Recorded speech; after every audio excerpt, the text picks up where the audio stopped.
Start करते हैं हम आज का जनरल अवेयरनेस के कुछ क्वेश्चन जो प्रीवियस ईयर है।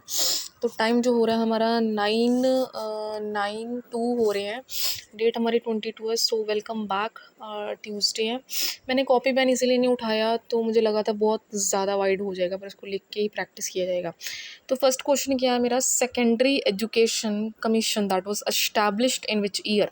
सो आंसर इसका क्या आ रहा है, 1952, 23 सितंबर। डेट को याद करना बहुत डिफ़िकल्ट हो जाता है, तो इसके लिए आप एक चीज़ कर सकते हो कि इस कमीशन को पहले समझो कि कमीशन का नाम क्या है। मुदलायर कमीशन था जो 1952 में इस्टेब्लिश किया गया था फॉर सेकेंडरी एजुकेशन के लिए। एक कमीशन था जो किसी एजुकेशन, जो हमारी सेकेंडरी एजुकेशन है उसको इस्टेब्लिश करने के लिए। सेकंड आगे मेरा क्वेश्चन आ रहा है, the University Grant Commission that was not established in with which one of the following M.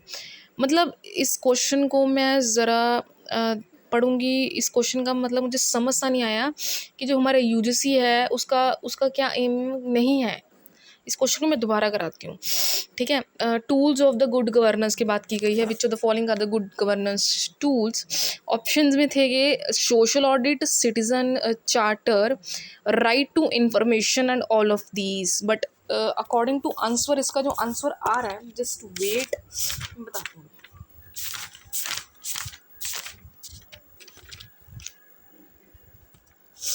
सारे आंसर है। एक सोशल ऑडिट भी करता है गुड गवर्नेंस, ठीक है। सिटीजन का चार्टर भी है, बिल्कुल। राइट टू इन्फॉर्मेशन भी है, और सभी हैं। तो इनमें इन्होंने मीनिंग बता दिया है कि क्या क्या करते हैं। ट्रांसपेरेंसी प्रोवाइड करना, accountability, rule of law, citizen participation etcetera.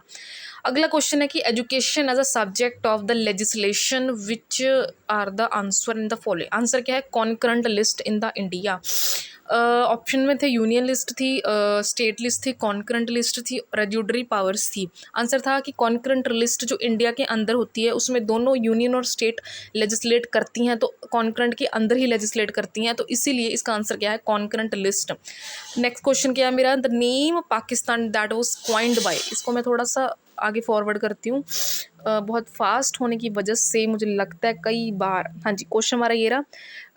दिमाग में मेरे ना इस टाइम पे बहुत सी पिक्चर्स चल रही हैं। हमारे सर रीजनिंग के, कंप्यूटर के सर, इंग्लिश के मैम, ईवीएस के ma'am, Arora classes, Ankush sir, oh my God, all the YouTube में जो पिछला सीरियल देखा था वो भी चल रहा है।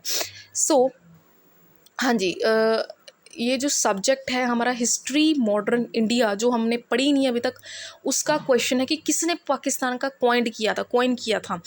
तो इसका मतलब क्या होता है कि ये हिस्टोरिकल बैकग्राउंड को बता रहा है कि पाकिस्तानी मूवमेंट जो 20th सेंचुरी की स्टार्टिंग में हुई थी, हम कह सकते हैं कि पाकिस्तान का नेम किसने दिया था। इसका जो आंसर आ रहा है, इसका आंसर क्या आ रहा है हमारे, आंसर जस्ट वेट, मैं अभी बताती हूँ।